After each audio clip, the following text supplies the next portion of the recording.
गुरुर्ब्रह्मा गुरुर्विष्णु गुरुर्देवो महेश्वरा।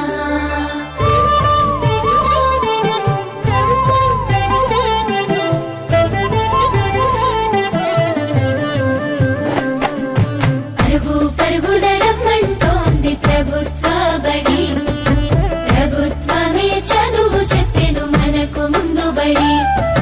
పరుగు పరుగున రమ్మంటోంది ప్రభుత్వ బడి, ప్రభుత్వమే చదువు చెప్పెను మనకు ముందు బడి. అందరి విద్యను అందరికి అందించ కంకణం పట్టుకుంది, ఈ బాలల చదువుల్లో దేశాభివృద్ధి ఉందని నమ్ముతుంది. అన్నింటినీ అందుబాటులోకి తెచ్చి చదువుకోమంటున్నది, బ్రతుకును మార్చుకోమంటున్నది. కానుకనిస్తూ వేడుక చేసే తల్లికి వందనం, తోడు నీడయి నిలిచిన ప్రభుత్వానికి వందనం. ఎదుగుదలకు చేయందించిన తల్లికి